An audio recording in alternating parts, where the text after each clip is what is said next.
만들었어요. 자, 이런 인간이 감히 집권당의 원내 총무가 돼서 한 일 제가 하나하나 불러드리겠습니다. 첫째, 나 그 사람 여기 대구동물에 무슨 일 했는지 몰라요. 하지만 말입니다. 광주의 아세아 문화궁전, 속칭 DJ 문화궁전에 5조를 퍼줬습니다. 무려 5조를 퍼줬습니다. 거기서 일하는 사람은 광주 직원이 아니에요. 중앙정부 직원이에요.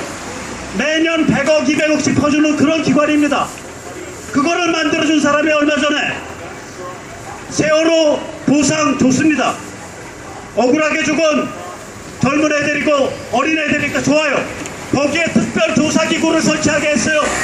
그래가지고 대통령을 향해서 야, 이 아줌마 당신 7시간 동안 뭐 했어?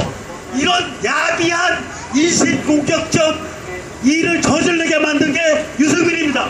안 그렇습니까? 맞습니다. 거기서 끝나는 게 아닙니다. 김무성하고 짜고 뭘 했습니까? 그 인간이 김무성하고 짜고 뭘 했어요? 예, 현역, 지금 부산에서 보시죠. 현역 100% 공천입니다. 현역 연구지배 체제를 만든 겁니다. 대한민국이 국회공화국입니까?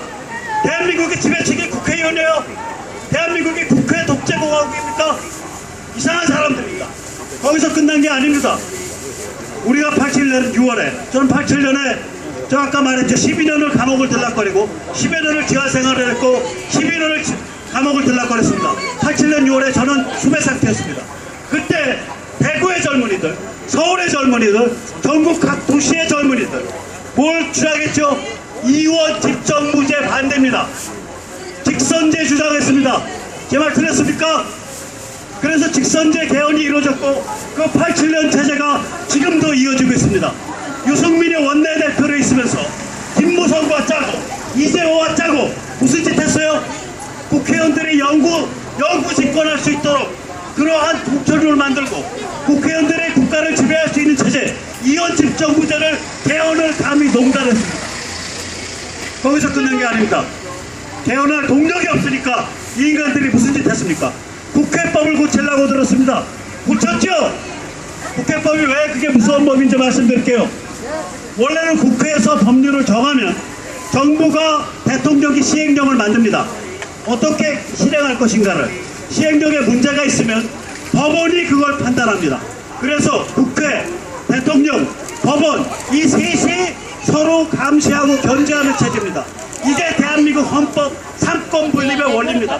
그런데 유승민, 김무성, 이재호 이 사람들 무슨 짓 한 줄 압니까? 국회가 직접 시행령을 이래라 저래라 뜯어 고칠 수 있게 만들었습니다. 그게 그 사람들이 만든 국회법입니다. 한마디로 헌법으로 고쳐야 될 일을 국회법을 고쳐가지고 꼼수를 부린 겁니다. 대한민국의 헌정질서를 파괴한 대한민국 반란자범입니다. 묻습니다. 자, 대구분들 묻습니다. 저 서울시 온놈이에요. 제 피해 절반은 전남 고흥입니다. 나머지 절반은 평양입니다. 대구 양반의 입장에서 보면 개쌍놈 중에 쌍놈입니다. 이 쌍놈이 여기 계신 양반의 후예, 유림의 후예, 전통의 후예에게 묻습니다. 이런 대한민국의 불충한 자들을 국회의원으로 뽑으셔야 됩니까? 그게 대구 사람이 원하는 겁니까? 그게 동구울 사람이 원하는 겁니까? 그런 자가 배지를 달고 매일매일 음모를 짜고 매일매일 국가를 파괴하는 그런 꼬라지를 계속해서 방관할 겁니까? 그게 대구의 정치의식입니까? 그게 동구의 시민들의 시민의식입니까? 이 일은 멈춰져야 됩니다. 곱게 넘어갈 수 없는 일입니다. 이 인간이 더 황당한 것은 원내대표 연설을 했어요. 아니 저만 해도 그렇게 생각해요. 저 김재하 선배하고 박근혜 대통령 후보가 만날 때 현장을 마지막 파인튜닝한 사람입니다. 그 덕분에 박근혜 후보가 50만 표 100만 표 벌었어요. 원주에 가서 후보 시절에 그때 마지막 파인튜닝을 제가 했어요. 마지막 거간 조정을. 그 자리에서 김재하 선배가 박근혜 후보한테 말했어요. 당신 함부로 복지한다고 말하지 마라. 복지하게 되면 세금 올라가. 그러니까 박 후보가 수첩공주잖아요. 고지식한 사람이잖아요. 그 자리에서 10분에 걸쳐서 김재하를 설득하려고 그러면 천하의 김재하를 세금 없이 어떻게 복지가 가능하다는 걸. 자, 세금을 증가시켜야 복지가 가능하냐? 세금을 증가시키지 않고도 복지를 내릴 수 있냐? 굉장히 어려운 문제입니다. 정치인마다 입장이 다를 수 있어요. 저도 그 세금 좀 늘어올 가능성이 있는데 이렇게 생각합니다. 그러나 개인의 연설이 아니라 원내대표의 연설에서 그거를 공격해요? 이게 정치인이 할 짓입니까? 아니면 양아치가 할 짓입니까? 자, 이런 황당한 인간을 바로 여러분들께서 내칠 거냐, 보호할 거냐, 그 판결의 순간이 일주일 후로 다가왔습니다. 대구 시민이 판단해 주셔야 되고 여기 동구을 유권자가 판단해 주셔야 됩니다.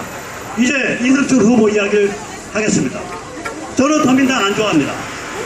특히 문재인이나 이런 사람 아주 안 좋아합니다. 그러나 거기에도 사람이 있습니다. 특히 그 사람이 선거구가 온건하고 선거구 주민들이 슬기로운 그러한 선거구에 바탕한 정치인일 경우에는 사고를 안 칩니다. 저는 우리 이승철 후보가 첫째, 국회의원이 됐을 때 난잡하게 함부로 종북과 올리거나 함부로 대한민국을 팔아먹는 행위하지 않을 거다. 그거 제가 보증합니다. 박석현이가 보증해요. 둘째, 지금 종편에서는 조중동 종편에서는 매일매일 선거 망했다고 울고 짖고 난립니다. 그거 다 쇼입니다. 믿지 마세요. 우리 어린애 아니죠? 왜 쇼냐? 수도권 선거는요, 수도권에 사는 호남분들하고 수도권에 사는 충청분들이 결정합니다. 제 말 맞습니까? 그런데 수도권 호남분들이 둘로 갈려져 있습니다. 수도권 충청분들은 반기문 박근혜 해가지고 새누리 지지 성향이 강해져 있습니다. 따라서 더민당 절대로 수도권에서 큰 승리 못 거둡니다. 제 손에 장을 지립니다. 만약 거두면. 자, 이런 상황입니다. 이런 상황에서 그게 한 번 더 지나가면 어떻게 됩니까? 앞으로 야권 다 무너집니다. 여러분, 야당 없는 사회 원하세요? 야당 어차피 있어야죠. 하나쯤 있어야죠. 있으려면 이런 인간이 국회의원 해야 됩니다.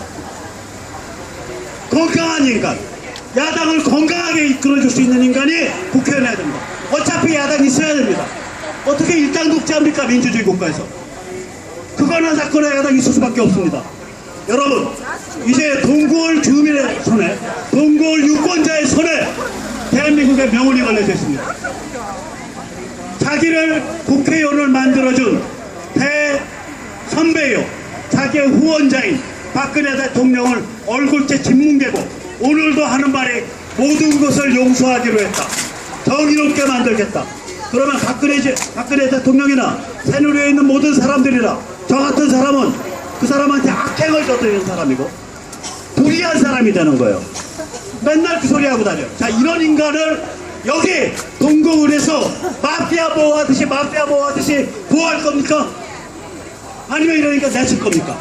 그게 여러분의 손에 달렸습니다. 또 하나, 동구을 유권자의 손에 뭐가 달렸을까요?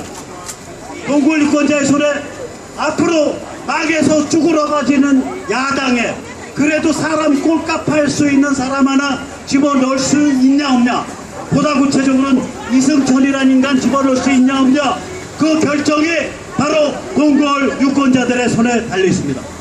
자, 이제 멀리서 와서 마음껏 떠들었으니까 저는 내려가겠습니다.